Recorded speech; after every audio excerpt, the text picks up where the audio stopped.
إله إلا الله محمد رسول الله. Alhamdulillah nahmaduhu wa naskuruhu wa nasta'inuhu wa nastaghfiruh wa na'udzu billahi min sururi anfusina wa min sayyiati a'malina wa may yahdihillahu fal muhtadi wa may yudlil fala hadiyalah. Asyhadu an la ilaha illallah wahdahu la syarikalah wa asyhadu anna Muhammadan abduhu wa rasuluh. Allahumma shalli wa sallim ala sayyidina Muhammad wa ala alihi wa sahbihi ajma'in. Ya ayyuhal hadirun ittaqullaha haqqa tuqatih wa la tamutunna illa wa antum muslimun. Qala Allahu fil Qur'anil Karim. A'udzu billahi minasyaitonir rajim. Bismillahirrahmanirrahim. Wa innaka la'ala khuluqin adzim. Amma ba'du. Jamaah salat Jumat Masjid Kampus yang berbahagia dan selalu dirahmati oleh Allah SWT.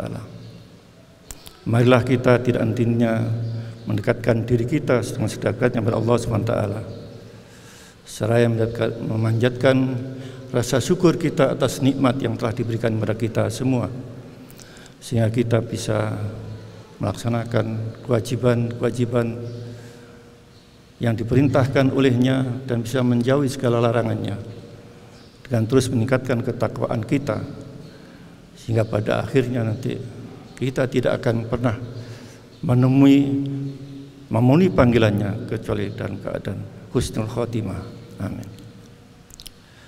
Salat dan salam mudah-mudahan tetap tercurahkan atas Nabi besar Muhammad SAW yang telah memberikan keteladanan pada kita semua, terlebih-lebih yang berupa ajaran Islam yang kita berdomani, yang telah menyatu di hati kita masing-masing, sehingga pada hari ini, hingga hari ini kita masih berada di jalan yang lurus, dan mudah-mudahan untuk seterusnya kita tidak akan pernah lepas dari ajaran yang telah dicontohkan oleh Rasulullah.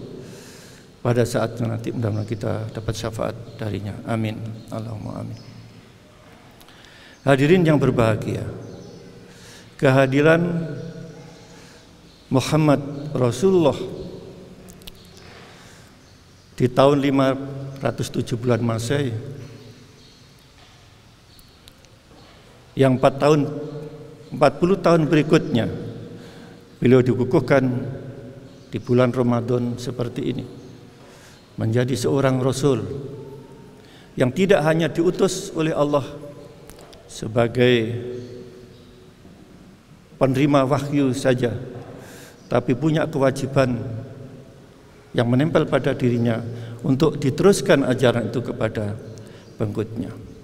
Apalagi Rasulullah adalah salah satu di antara 4 penerima kitab yang merupakan sesuatu mukjizat yang paling luar biasa yang diberikan kepada Rasulullah, yang kitab itu berproses sampai 23 tahun kurang lebih, sehingga diharapkan Rasulullah sebagai khatamil anbiya, jadi penutup para nabi, memberikan pedoman hidup itu tidak cukup hanya masanya saja seperti nabi-nabi atau rasul sebelumnya, tapi diharapkan adalah sampai akhir zaman, sampai kiamat tiba. Itulah kelebihan dan kebesaran Al-Quran, kitab yang kita pelajari, yang kita berdomani selama ini. Kita tidak pernah dan tidak boleh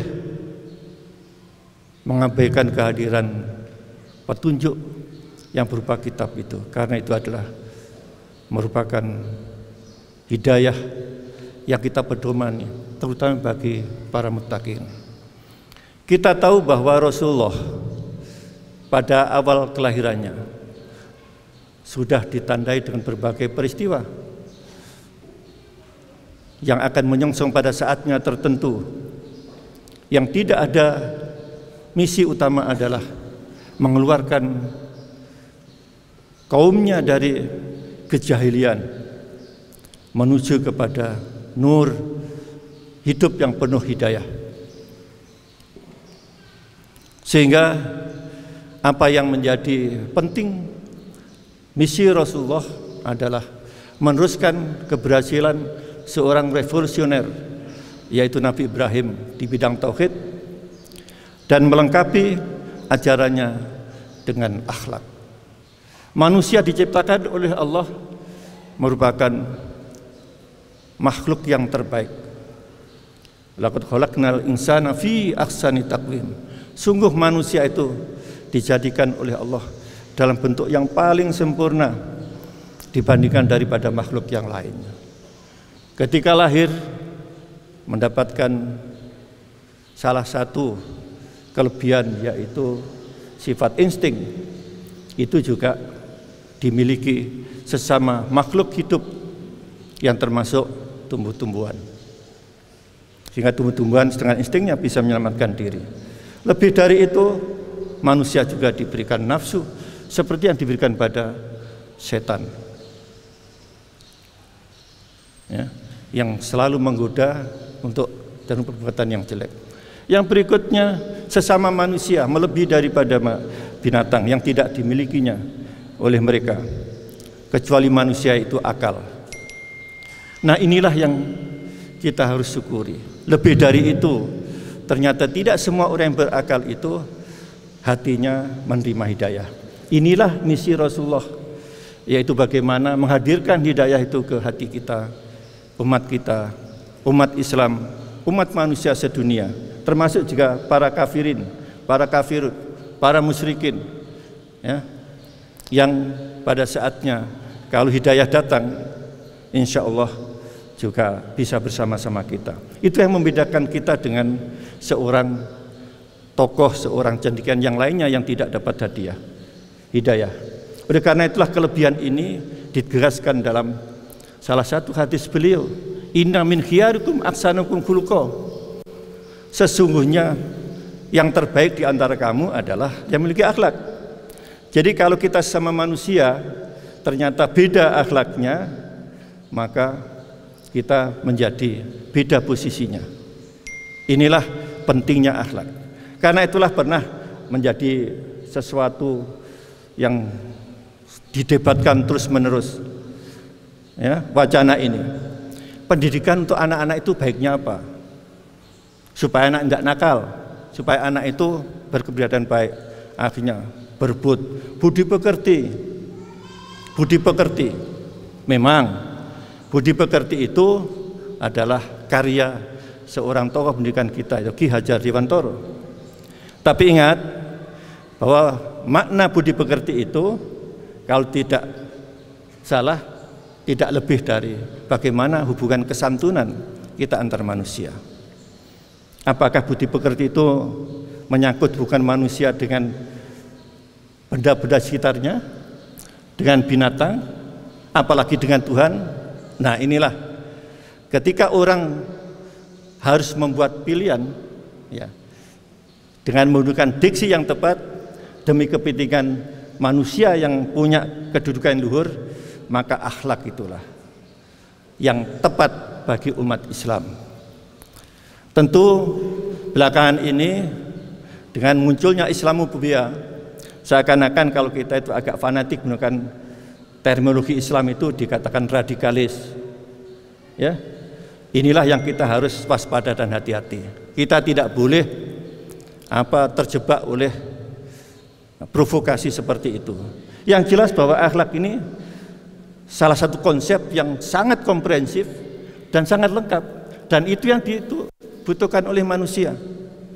Jadi manusia yang berakhlak itu, yang berakhlak baik itu adalah dia harus baik dengan lingkungannya, dia harus baik dengan makhluk di sekitarnya, kendati pun binatang. Kita harus sesama manusia harus baik, apalagi sesama Islam.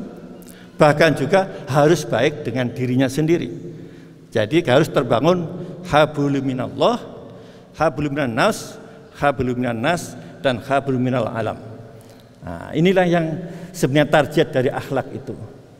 Sehingga dengan begitu maka apa yang kita pilih bukan karena sekedar fanatik, tapi kita sebagai orang yang bernalar ya harus memilih konsep yang paling tepat, yang paling lengkap, yang paling komprehensif, dan punya dampak, impact pada kehadiran kita di hadapan Allah.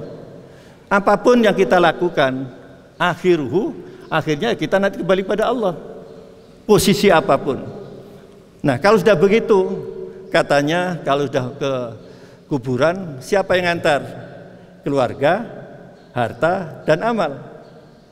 Setelah dikubur selesai, ditaburi bunga di atasnya, semua pada pulang, hartanya, anaknya, ya walaupun anaknya agak lambat sedikit karena memberikan doa. Setelah itu apa? Amalnya lah yang menemani di dalam kubur, di alam barzah. Sampai kapan?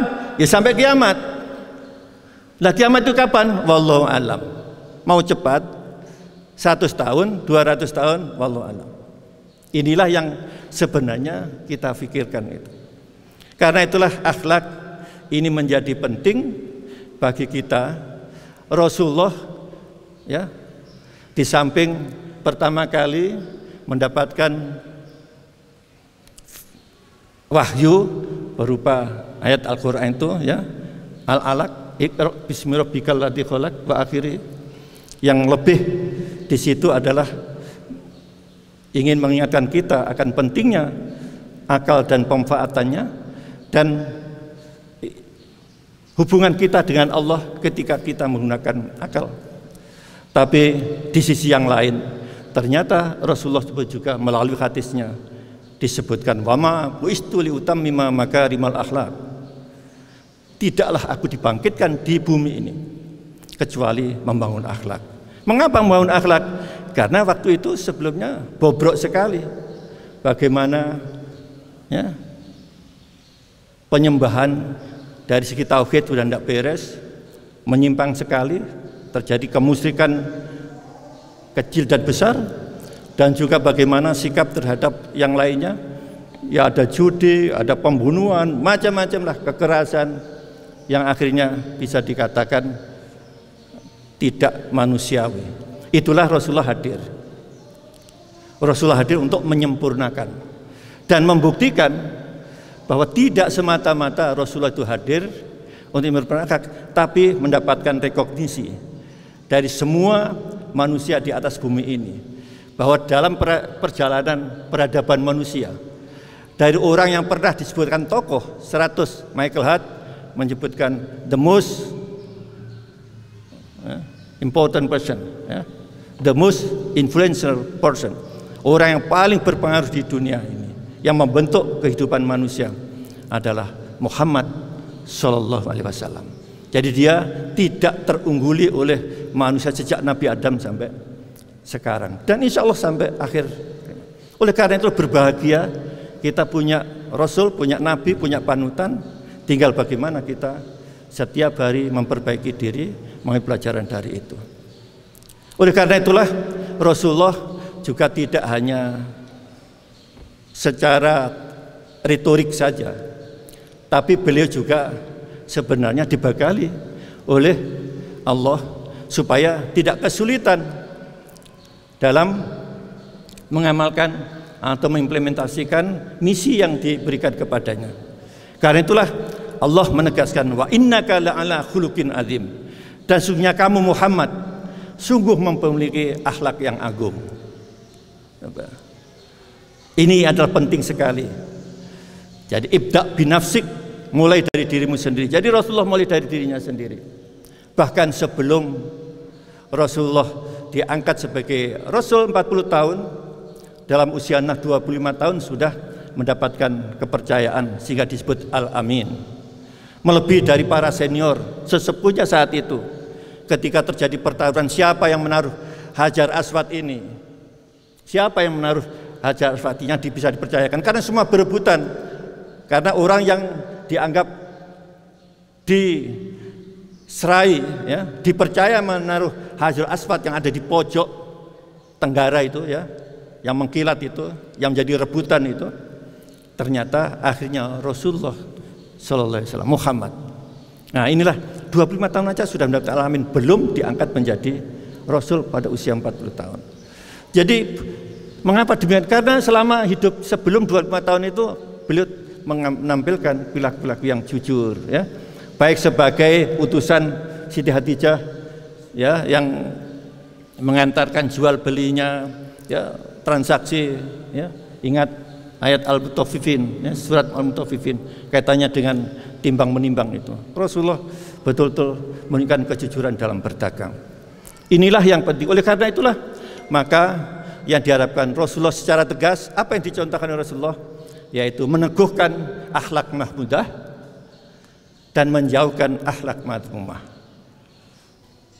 ya, mengkondisikan, membiasakan dan mengkarakterkan dirinya seseorang itu dan akhlak-akhlak yang terpuji, akhlak mahmudah, dan menjauhkan sejauh-jauhnya dari akhlak madmumah yang tercela. Apa itu? Ternyata akhlak yang terpuji pertama adalah takwa. Takwa adalah salah satu goal dari pendidikan. Jadi pendidikan tidak untuk apa-apa kecuali meraih takwa. Endingnya, ya, ultimate goalnya menurut Imam Ghazali. Tapi menurut Muhammad Iqbal disempurnakan, yaitu insan kamil. Jadi manusia tidak hanya moralnya saja, tapi aspek yang lainnya juga harus utuh. Sehingga manusia seutuhnya, muncullah dulu istilah tahun 70-an itu membentuk manusia seutuhnya melalui pendidikan. Ini adalah upaya-upaya yang dilakukan. Mengapa? Ya ayyuhan nas inna khalaqnakum min dzakari wa unsa wa ja'alnakum syu'uban wa qabaila lita'arafu. Wahai manusia, tanpa mengenal siapapun, tidak mukmin, tidak kafir, tapi sesungguhnya kamu semua itu dijadikan oleh Allah dari seorang laki-laki dan seorang perempuan, yaitu Nabi Adam dan Ibu Hawa. Dari itu dijadikan bersuku-suku, berbangsa-bangsa. Untuk apa? Lita'arafu. Tidak boleh ada yang merasa superior atau diinferiorkan. Semua itu sama di mata Allah. Inna akramakum indallahi atqakum. Inilah yang membuat kita ini nyaman. Jadi egaliter, kedudukan kita sama. Bukan karena jabatan, bukan karena pangkat, bukan karena gelar, bukan kita mulia, bukan karena kekayaan, bukan karena kebangsawanannya, tapi yang menjadikan kita dekat dengan Allah adalah ketakwaan kita.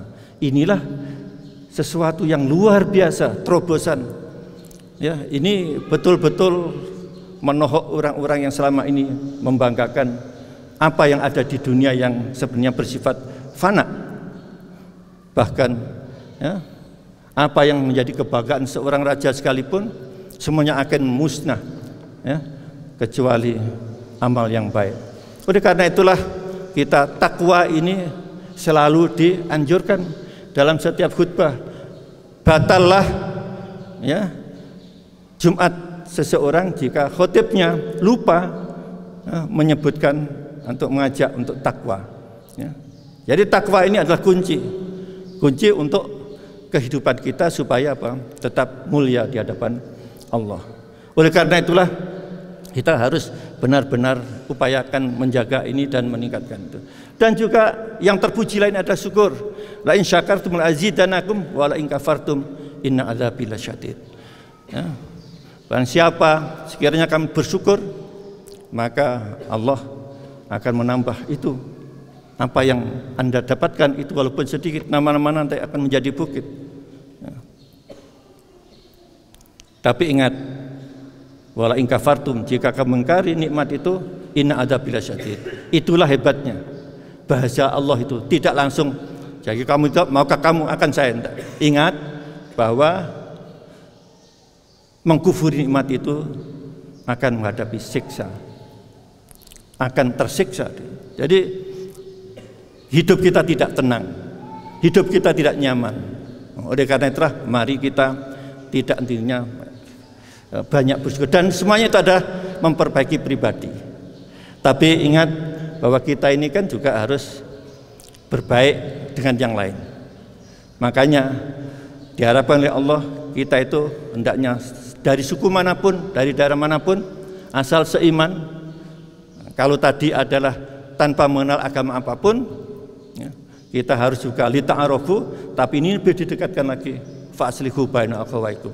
Innamal mu'minuna ikhwatun fa'aslihu baina akhawaikum.